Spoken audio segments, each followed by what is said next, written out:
Hello investors, आज हम बात करने जा रहे हैं आप सभी के फेवरेट बैंक यस बैंक के बारे में। यस बैंक रिटेल इन्वेस्टर्स का मोस्टली फेवरेटेबल बैंक है। काफी ज्यादा रिटेल इन्वेस्टर ने इनके अंदर आज भी पोजीशन बनाई हुई है और मैक्सिमम जो रिटेल इन्वेस्टर है वो सभी लॉस में है, जब से उन्होंने लिया है। उसके बाद अब जाके मुझे लग रहा है कि पिछले 5 से 6 सालों में जब से डाउन आना चालू है 2020 से अब 2026 में कहीं ना कहीं टर्न अराउंड पॉसिबिलिटी है कि इसमें कहीं बेस बनने जा रहा हो। जिस हिसाब से इसके रिजल्ट आए हैं, फंडामेंटल में अच्छी ग्रोथ आई है और वो ग्रोथ ही कहीं ना कहीं इसको टेक्निकल चार्ट पे भी स्ट्रॉन्ग करती हुई दिखेगी। तो उसके लिए हम एक बार इसमें डिटेल में एनालिसिस करेंगे कि यस बैंक में क्या इंप्रूवमेंट हुए फंडामेंटली, साथ में टेक्निकल चार्ट पे कैसा दिख रहा है। तो टेक के यस बैंक का चार्ट, यस बैंक के अगर हम चार्ट की बात करें तो यहाँ से कई समय में डाउनफॉल स्टार्ट हुआ था 400 रुपीज के आसपास से 2018 में ना। वहां से डाउन होता होता ये शेयर एक बार 5 से 6 रुपए पे आ गया था 2020 में, 26 फरवरी 2020 को, जब कोविड में क्रेश आया था मार्केट पर। तो इतना बड़ा डाउनफॉल हुआ था इसके अंदर। उसके बाद से इसमें एसबीआई ने एंट्री करी, एसबीआई ने 10 रुपए के आसपास में एंट्री करी और यहाँ से बेस बनाना स्टार्ट हुआ शेयर में। और ये बेस इसके लंबे टाइम तक टिके रहे 10-11 रुपए के, और अब कहीं जाके यहाँ से एक सिग्निफिकेंट इंप्रूवमेंट देखने को मिल रहा है। तो उसको लिए अगर हम देखें उस पैटर्न पे जाके, तो ये मुझे कहीं ना कहीं, अगर हम एलिट वेव की बात करें तो यहाँ से स्टार्ट हुआ फास्ट ब्रेकआउट इस सीरीज से। ये फर्स्ट वेव है, ये सेकंड वेव है, सॉरी बी वेव है, ये सी हो गया, ये हमारा डी हो गया। यहाँ पे पॉसिबल है ई वेव आएगा और इसके बाद एफ और फिर जी। तो ये चैनल को इसी तरीके से अपर ट्रेंड में करता हुआ अप साइड डाउन साइड करता हुआ एक ही सेक्शन में रहेगा। तो एक बार मैं आपको मार्क करके दिखाता हूँ कि आने वाले टाइम में क्या इसकी पॉसिबिलिटी है, कैसा ये रह सकता है।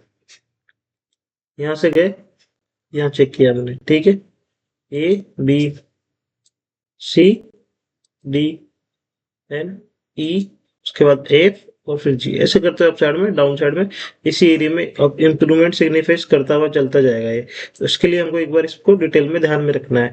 अब हम चलते हैं एक बार यस बैंक के जो लॉन्ग टर्म के चार्ट है उस पर अगर आप देखोगे तो ये मेन रेजिस्टेंस का ये वाला है। देखो मैं आपको वहां कर यहाँ पे इस एरिया पे, अगर ये टर्नर अराउंड होगा इस तरीके से, राउंडिंग बॉटम एंड कप, ये कप एंड ये यहाँ से घूम के इस तरीके यहाँ आया और हैंडल, इस कप एंड हैंडल पैटर्न को ब्रेकआउट देता है अप साइड में। तो कहीं ना कहीं काफी पिछले, अगर आप देखो 2020 से भी 6 साल की करेक्शन है, तो ये कहीं ना कहीं बॉटम बनता हुआ नजर आएगा। और यहाँ से एक बार ट्रेंड चेंज होने के इसके बिल्कुल दिख रहे हैं कि ट्रेंड चेंज हो सकता है। जिस तरीके से इसके फंडामेंटल में इंप्रूवमेंट हुई है, काफी स्ट्रॉन्ग इंप्रूवमेंट है। ऑल बैंकिंग सेक्टर में सबसे शानदार नंबर है यस बैंक के। अगर आप देखो 55% के आसपास की ग्रोथ है, 952 करोड़ के आसपास का प्रॉफिट है क्वार्टर ऑन क्वार्टर अगर आप देखो लास्ट ईयर से। तो सिग्निफिकेंट इंप्रूवमेंट है, फंडामेंटल चेंजेस है, टर्न अराउंड पॉसिबिलिटी है। उसके लिए हमें बस क्या करना है, एक बार इसको ध्यान देना है तरीके से कि क्या हो रहा है इसके अंदर, इस बैंक के अंदर, और उसको इस एरिया के ऊपर ब्रेकआउट हो, सस्टेन हो, high rise high low formation चले, तभी जाके इसको हमें देखना है आने वाले टाइम पे कि हाँ क्या पॉसिबिलिटी है, टर्न अराउंड हो रहा है नहीं हो रहा। तो एक क्वार्टर के फंडामेंटल से हम ये नहीं एजम्पशन कर सकते कि इतने साल की करेक्शन कंप्लीट हुई। कम से कम ये ग्रोथ कंटिन्यू 2 से 3 महीने आती रहे, उसके बाद जाके हम, और इस चार्ट के ऊपर भी, टेक्निकल चार्ट पे भी ब्रेकआउट हो, तब जाके हाँ कि अब 100% कंफर्म है कि हाँ अब टर्न अराउंड हो चुका है यस बैंक, और अब इसको हम देख सकते हैं एक बार हम। अब इसके कल के रिजल्ट्स के बारे में देखते हैं। ये देखिए Q3 के रिजल्ट्स आए, 54.54% की ईयर ऑन ईयर बेसिस पे जंप है। नेट प्रॉफिट 952 करोड़ हुआ है। हाईएस्ट नेट इंटरेस्ट इनकम, जो कि लोन देते हैं, लोन से जो इंटरेस्ट आता है ना, इंटरेस्ट से जो इनकम आती है, जो इनके डिपॉजिट है उसके ऊपर इंटरेस्ट जो इनकम आएगी, लोन दिया या फिर क्रेडिट कार्ड से इनकम आ रही है, तो वो सारे सिग्निफिकेंट से लोअर क्रेडिट कॉस्ट भी हुई है। और इसके एनआईआई जो नेट इंटरेस्ट इनकम राइज हुआ है 11%, जिसकी हम बात कर रहे हैं, तो ये भी काफी अच्छा है, स्ट्रॉन्ग, क्योंकि 11% तो इनके ब्याज से कमाई हो रही है, वो हुई है 2466 करोड़, बहुत ही अच्छा है। रिड्यूस कराया इन्होंने प्रोविजन फॉर बेड लोन, जो भी इनके बेड लोन थे, खराब लोन थे, जहां से रिकवर नहीं कर पा रहे थे लोन को देने के बाद में, वो सारे रिड्यूस हुआ। वो कितने परसेंट डाउन हुआ है? 91% डाउन हुआ है। देखो प्रोविजन कितने डाउन है, 91.5% year on year, only 22 crore रुपए रह गया बस, जो कि खराब लोन चल रहे हैं इनके। बाकी जैसे ये इसमें डाउनफॉल क्यों आना चालू हुआ था, इन्होंने लोन खराब जगह लोन दी थी, जैसे वो वीडियोकॉन के जो थे उनको दे दिया था ना लोन, उनके जो राणा साहब थे, उन्होंने जो पहले डायरेक्टर थे, तो वहीं से इसका डाउनफॉल स्टार्ट होता है। लेकिन अब क्या करिए कंपनी, प्रोविजन जो उनके बेड लोन है उनमें सिग्निफिकेंटली बिल्कुल डाउन जा रही है, कि हमें खराब, जिनके सिविल स्कोर खराब है या जो अच्छे टाइम टू टाइम पेमेंट नहीं कर रहे, उनको हम लोन ही नहीं दे रहे। कम देंगे चाहे से, लेकिन अच्छे को लोन देंगे ताकि पैसा वापस आ सके। तो और उसमें भी डाउनफॉल आना स्टार्ट हुआ है प्रोविजन में। काफी अच्छा है। इंटरेस्ट से इनकम हमारी है 11%, बहुत बढ़िया है।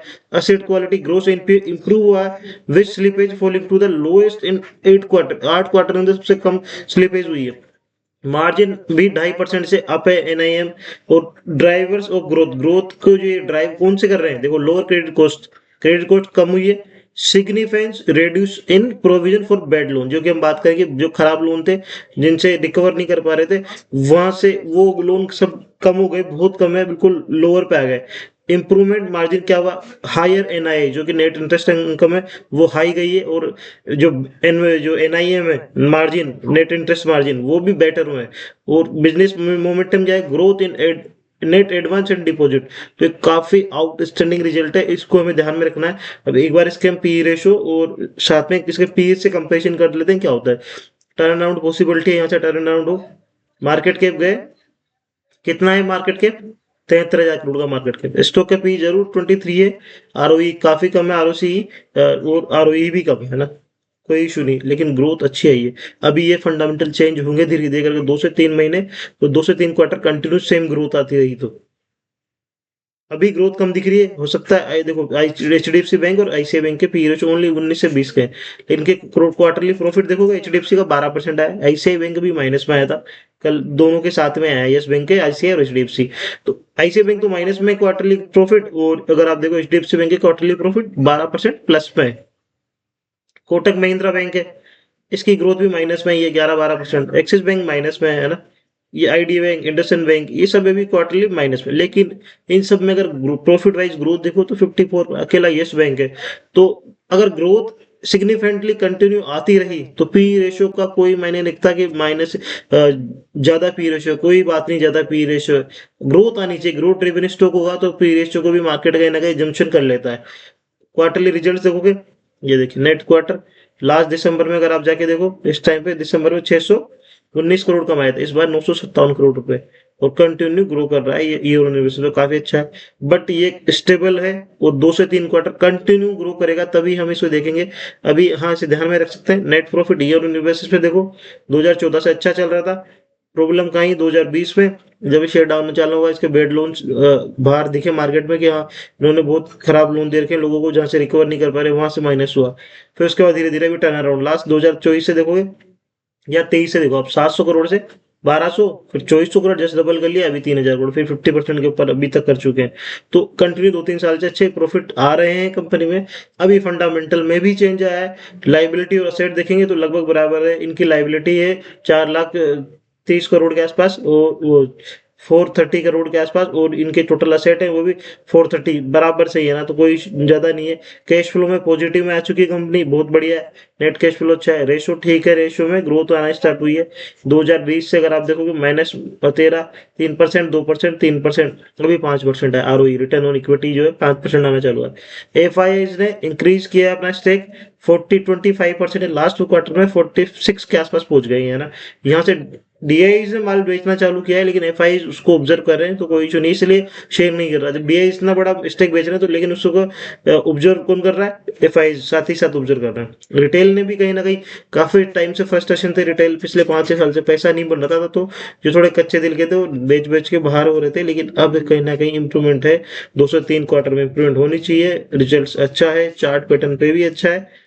पॉसिबिलिटी आने वाले टाइम में कुछ अच्छा हो जाए इसमें, उसके लिए ये एरिया निकालनी चाहिए, यहाँ से लेके और नीचे की तरफ। ये सपोर्ट का काम करेगा हमारा 16 से 17 रुपए का। किसी ने यहाँ कहीं लिया हुआ है मानो, तो उनके लिए हाई राइज है, लो फॉर्मेशन जब तक चल रहा है देखते रहो, बहुत बढ़िया है। छोटे चार्ट पे जाके देखें तो 15 मिनट या 1 महीने, 1 वीक के चार्ट पे जाके देखो, यहाँ पे ये गए, यहाँ से ये कंसोलिडेशन थी, यहाँ से कल ब्रेकआउट हुआ इस एरिया का, अभी हो सकता है अप ट्रेंड में देखने को मिले, तो पॉसिबिलिटी है। बड़े ट्रेंड में है, ई वेव में है, तो एक बार ये अप ट्रेंड में मिलेगा, फिर नीचे, फिर करेक्शन ऐसे करते हो अप नीचे, अप डाउन जाएगा, तो आप इसे देख सकते हैं। अच्छे रिजल्ट्स है। ये आपको ओनली एजुकेशन पर्पज से बता रहे हैं कि कैसे किसी शेयर के टेक्नो फंडा दोनों तरीके से एनालिसिस करनी है, तो गाइस प्लीज जरूर इसे ध्यान से देखें। तो गाइस अगर आपको कुछ भी लर्निंग प्रोसेस मिल पा रही हो, प्रॉफिट अर्न कर पा रहे हो, आपको लर्न करने में हेल्प हो रही हो, तो प्लीज चैनल को सब्सक्राइब करें, लाइक शेयर एंड कमेंट करना ना भूलें, ताकि हमें मोटिवेशन मिले और आपके लिए कुछ ऐसे डिटेल में अच्छे एनालिसिस हम ला सकें। Thank you.